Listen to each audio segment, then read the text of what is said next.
Good day, everybody. How are you all doing? Hope you are doing great today. The weather is great here. I hope the weather is good at your place too. I'm sure you all know me. My name is Dr. Nandi, and I have a YouTube channel where I upload all kinds of travel videos from all around the world. You may enjoy watching some of these short videos. Also, I have uploaded some math videos. I know everybody complains math is difficult. Yes, math is difficult. But if you know the steps of how to solve a math problem, you will not find it difficult. I promise you. And that is my job to make things easy for you, how to solve a math problem easily. So today we are going to work on a sampling distribution or probability distribution of sample means. Here, sampling is without replacement. That is, every time I draw a sample from the population, out from the population to the sample, we do not replace it back. This is sampling without replacement. Without replacement means do not replace the withdrawn sample back into the population. So imagine what's going on. The population size is constantly changing because you're drawing a sample and not replacing it. So here we go.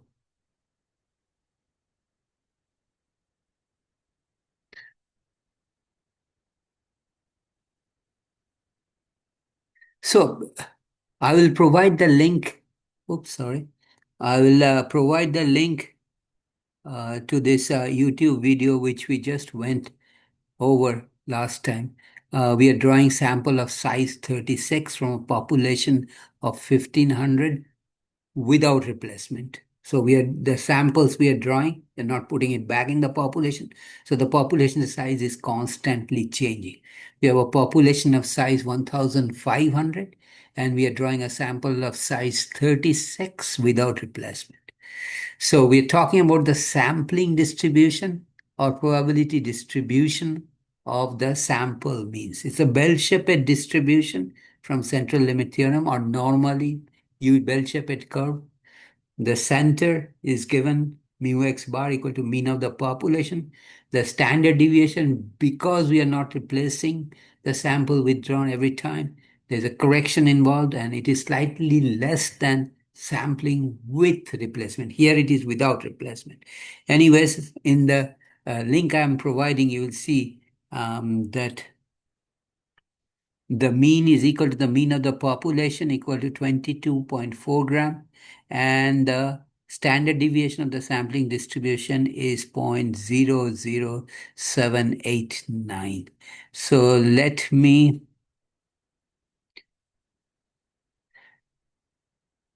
so the mean of the population is 28.4 grams, right? Yes, and we want what is the probability that the samples will have sample mean greater than 23.02 grams. So first we find the probability that the sample mean will be greater than 28.02. And remember have withdrawn 300 samples. So we will multiply the probability by 300. But let's first draw the sampling distribution. As you can imagine, it is a bell-shaped curve like this. It is very tall and narrow also. So something like this. So we have X bar. So if I move this up a little bit more,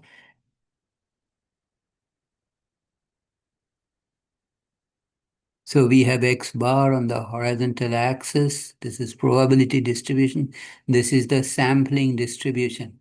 Sampling distribution means probability distribution of sample means. Okay, of X sample means. The center where the peak is the highest, this is this point, and that is equal to mu x bar, and that is by central limit theorem is equal to 28.4. Okay, and sigma x bar in the previous presentation, I calculated it out, it's 0.00789. So it is oops, sorry.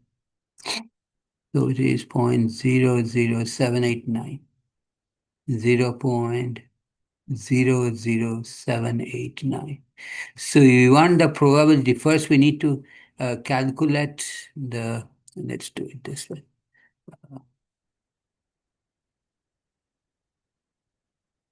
So the center is 28.4 and probability greater than 28.02. So it's slightly on the left because the center is 28.4, 28.02 is slightly less than the center. So it will be this particular area, vertical line. Oops. So let me erase this and redraw it first.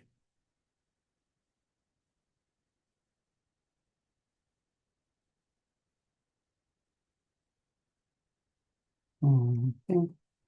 So let's first draw a vertical line which is very close. So this point is 28.02, this particular point on the horizontal axis. And let me change the color of the ink. So we want to find all this area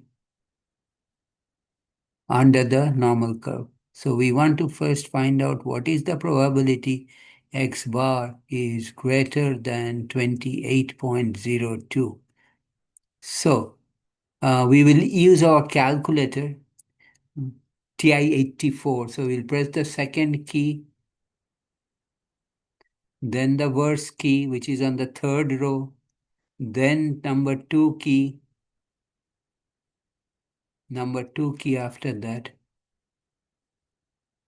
That gives us normal CDF.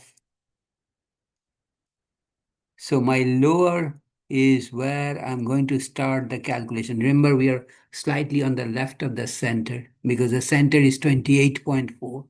So lower is 28.4.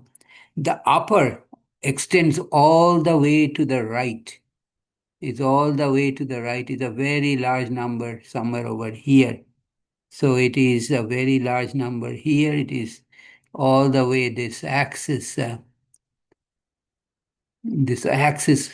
extends all the way to the right, someplace over here, 1E99. This is your upper boundary. What does it mean? It is 10 followed by 99 zeros. Very large number on the right. So if I may go back to this upper, we will type in our calculator 1. Then I have to bring in the exponent sign. Exponent means 10 to the power of. Please do not quit right now. Please do not quit right now. Okay, it is second button you press, then you press, oops, second button, and then you press the comma button. Where is the comma button? On top of the 7 button. If you do second button, comma button, it gives you the E, small cap E, which is exponent, which means 10. And then you type 99 means 10 followed or 1 followed by 99 zeros. Okay, 1 followed by 99 zeros. That's your upper boundary. And your mean is 28.4. And what is your standard deviation? Is 0.00789. Okay, now let me, oops, sorry. So I go down a little bit. Okay. And I go back. And then after that, you bring the cursor or the black rectangle on top of pest and hit enter twice. It's important to remember that on pest, you hit enter twice. Okay. Calculate, you hit enter once. Pest, you hit enter twice. So let's do this calculation. So second button, then the verse button on the third row, then number 2 button, normal CDF. Lower, I start my calculation from 28.4. Always in the calculator, I go from left to the right. Upper is a very large number on the right, 1E99. Mean is 28.4. Standard deviation is 0.00789. I go down to pest. Whenever I'm on pest, I hit enter twice. Okay. Enter and one more enter. And the answer is probability of X bar greater than 28 point, oh, second verse 2. This is 28.02 lower. Okay. Not 28.4. So this is a mistake because I'm starting my calculation from uh, 28.02. I want probability greater than 28.02. So I have to start my calculation from 28.02. And the mean standard deviation is fine. Press enter and enter. And the answer is 1. So greater than 28.02 is 1. That means what? All of the 300 samples of size 36 each drawn without replacement, without replacement, will have mean weight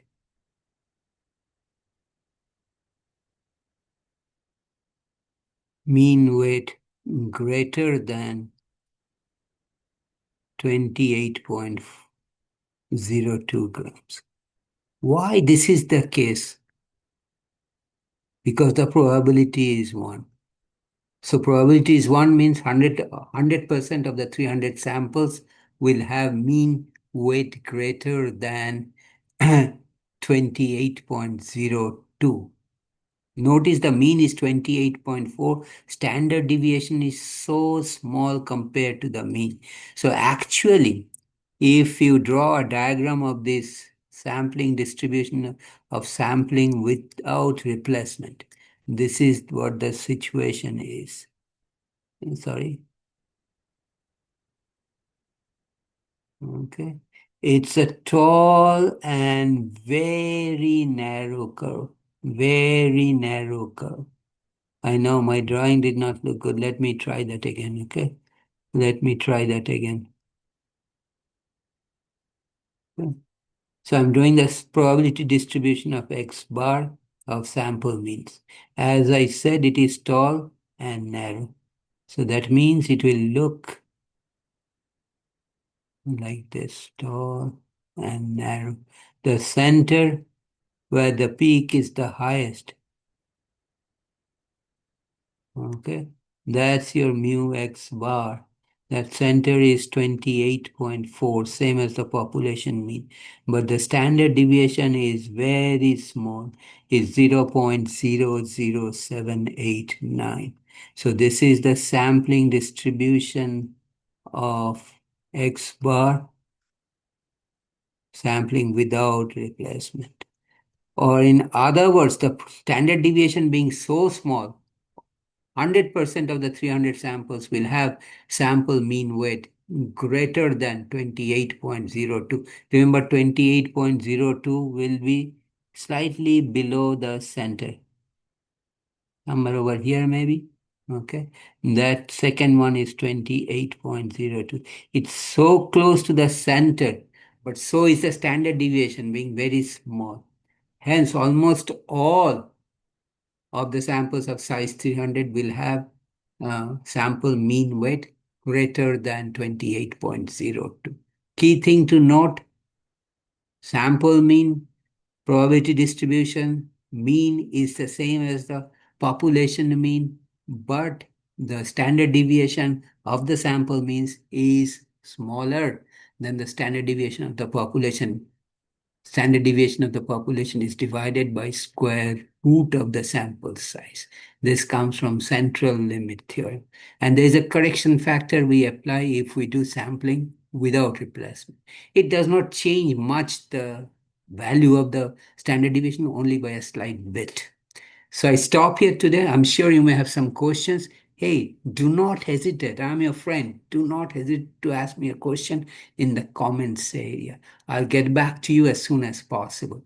If you like this video, please give me a thumbs up. It really motivates me. If you like this video, share with your friends. You and your friends, please subscribe to my channel by hitting the red subscribe button. And please do not forget to watch me tomorrow when I'll be back with another interesting video. Thanks for watching. Take care. Have a nice day. See you.